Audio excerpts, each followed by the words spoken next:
Ed, so walk us through this revelation here. Why is this important? So what was being exported in 2012 and 2014, yellow cake uranium. That's what's used to build weapons. We were assured, Republicans were assured, nothing will be exported because the NRC assured us. Uranium-1 and arms, which is controlled by Rosatom, they don't have export license.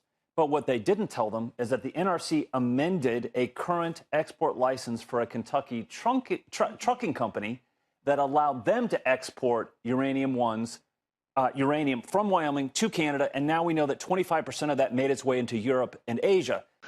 Hey everybody, and welcome back to the one and the only Awakener podcast. This is a very, very different podcast. In fact, there's really nothing like it on the internet.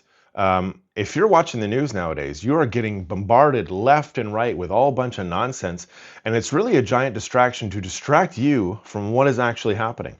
You were born into a giant war. It's that simple. There is a civilization war happening now between two imperialistic forces, which means, yes, you can obviously recognize there's a U.S. industrial complex, there's a relationship with Israel, there's a relationship obviously with some other nations around the world that are aligned with the Western world. But this is opposed by a monolithic conspiracy, which means there's an opposite imperialistic force, and its main weapon is actually, like I said, a conspiracy, which means they can infiltrate our nations.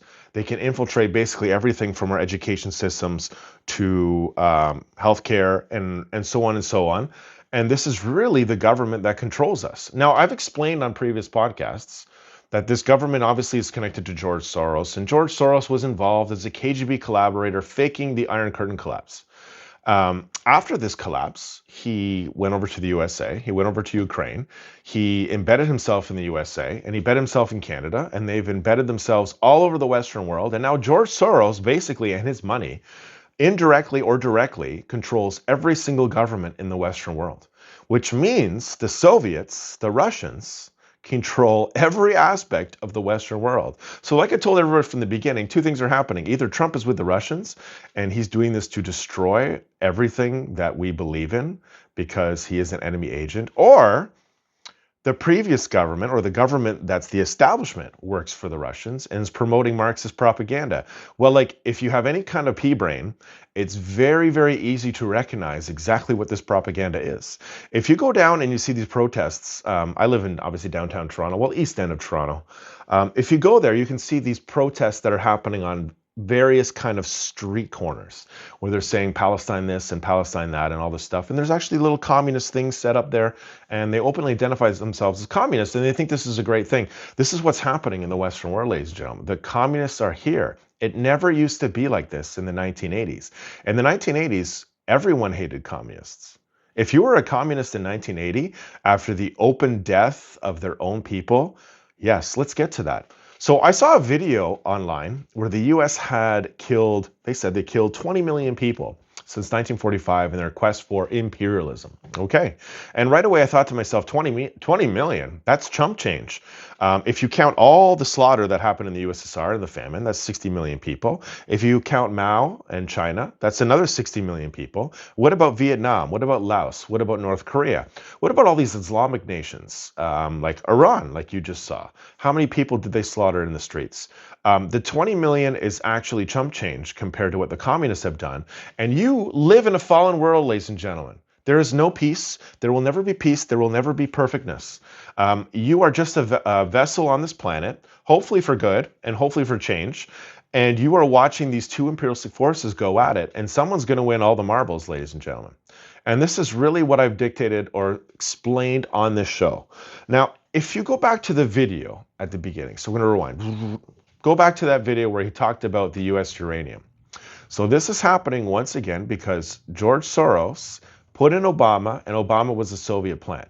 And you can say, well, how on earth was he the Soviet plant? That's just the audacity to make something like that up. Well, okay, first of all, if you were out to destroy the Western world, you know the first thing you would do? You would start a refugee crisis. You would start ISIS in the Middle East, and you would embed Muslim radicals by the millions into Western nations. And how would you do that? Well, the communists want you to believe that, you know, Obama overthrew Libya because Libya didn't want anything to do with the US currency.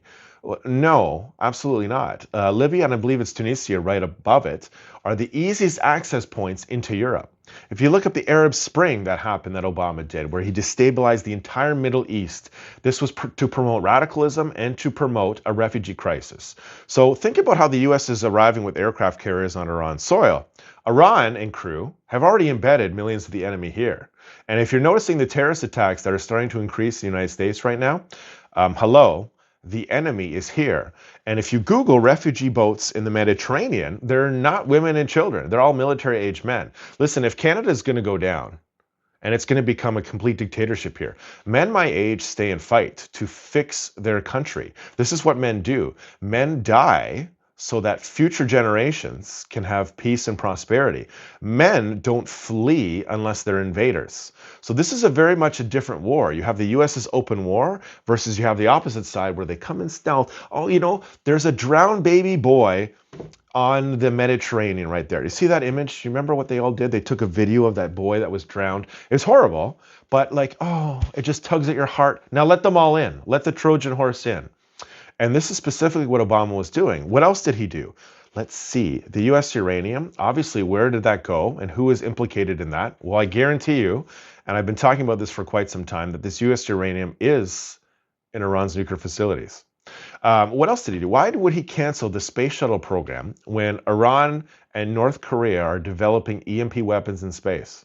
Why would he make it so that the US government had no vessel to fight these EMP weapons off and cancel the space shuttle program right before this war was happening? Do I need to continue?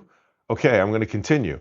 Rumors of an open email server with all the U.S. secrets regarding F-22 Raptors, F-35s. Why do you think China has just gotten stealth technology and Russia has gotten stealth technology within the last 10 years? Well, they got it from the U.S.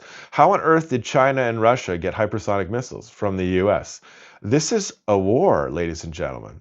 And this is kind of what I've been explaining from the beginning. Obama's purpose was literally to destabilize and give the communists all the tools they needed, the uranium, COVID, etc., before this giant war was going to go down in the Western world. Well, we were supposed to lose. And unfortunately, Donald Trump got in their way, and Donald Trump is, oh, what a giant menace. What a nightmare for Vladimir Putin and Z as they watch their entire empire basically fade away into absolutely nothing. Now, the latest on Iran is this. So if you watch my last podcast, it's very easy to kind of pull it up and see, wow, this is still kind of relevant to what is happening today. I told you that regime change was going to take quite some time. It was not going to be something where it was going to be instantaneous. And the reason why is because all of the radicals there are all devoted to the cause of defeating the great Satan, Israel and the USA, so they think. And they're all waiting to meet their 72 virgins, and they will be glad to die to meet their 72 virgins and for somebody else to take their place. So this is going to be a giant process.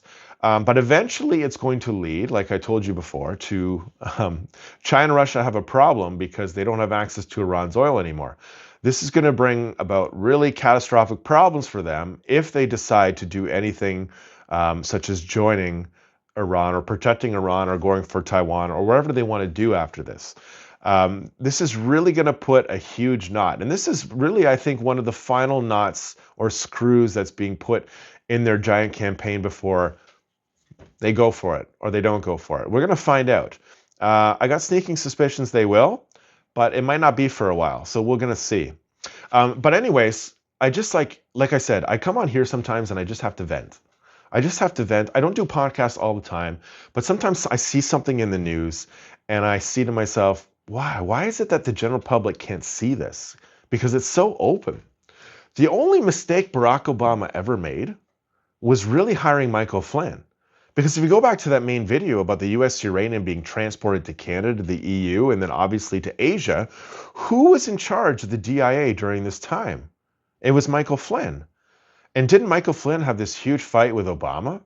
And then what happened as soon as Trump hired Michael Flynn in his first term? Everyone tried to basically get Michael Flynn out of there and investigate him, and then so they could get rid of Trump.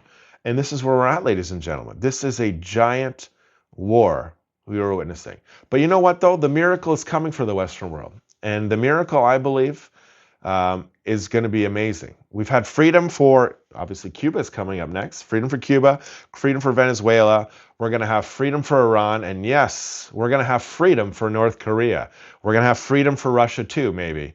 The Western world is going to be victorious, I believe, because Obama really he's a giant cluster mess. He messed everything up. This guy just failed miserably at everything he did. And here we are. So enjoy the ride, ladies and gentlemen, and let's see what comes next.